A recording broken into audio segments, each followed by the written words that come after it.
ku puna ime e përditshme ka qenë dhe e nënvizoj puna ime e përditshme, edhe të shtunë edhe djel ka qenë qëndrimi me qytetarët, ka qenë qarja e halleve të themi të tyre, bashkëbisedimi, dëgjesat publike, pra gjithë kohën kam qenë mes tyre.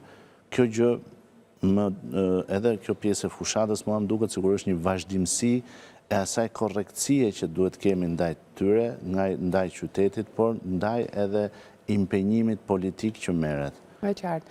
Por, duhet të bëjë në fakt një pyetje drejt për drejt, sepse kur flitet për një qeveri që kërkon mandatin e 4 për një majorancë për Partinë Socialiste, pjesë e cilës jeni dhe ju, ku garoni, i kanë ndër ata pjesë qytetarësh apo qytetarë në zonat ndryshme cilët mendojnë prit, 4 mandate janë shumë, kthehet si diktatur, ajo çka dëgjojmë nga njerëz ndryshëm apo jo. Ju në takimet tuaja, sa e ndjeni këtë frym, a keni hasur në tilla batuta dhe a ka pak kënaqësi?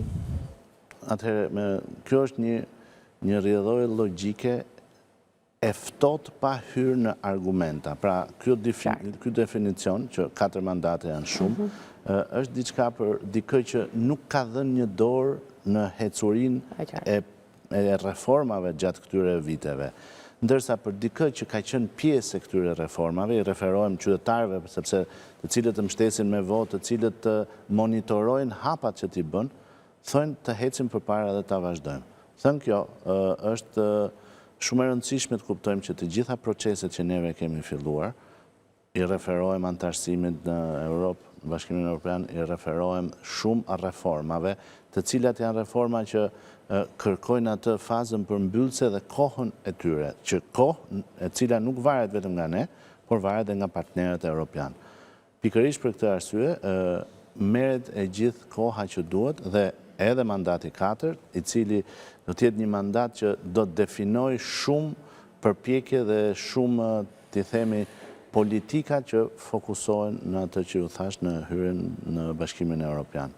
Për këtë arsye, kërkohet dhe ky mandati 4, madje kërkohet një fitore maksimale në këtë mandat, sepse ndalimi ose marrja kohës me të gjitha këto, t'i themi, teknikalitetet e tjera politike që nuk dua t'i do të ishte një stopim i të gjithë proceseve të integrimit. Sa sensitiv janë qytetarët kur bëhet fjalë për Bashkimin Evropian? Dhe nëse flasim për atë moshë të mesme, apo qoftë edhe ato pensionista që ju mund takoni, sa në të vërtet ju intereson pjesa e Bashkimit Evropian? Dhe ndryshe besoj mund ndodh me fashën moshore tjetër, apo me të rinj të cilët besoj janë të ndjeshëm në këtë pjesë. Unë do të nënvizoja një element shumë të rëndësishëm që e kemi në krah në çfarë do lloj hapi që bëjmë. Emancipimin e shoqërisë tonë, emancipimin i cili ne na ndihmon për gjithçka. Thënë kjo, është një emancipim që vjen dhe si rezultat i hapjes që Shqipëria ka pasur. Ku pjesa e rinisë, fillojmë nga kjo, shkojnë, specializohen, studiojnë, pjesa e shtresës mesme shkojnë punojnë, pjesa intelektuale trajnohen, por edhe ato punojnë.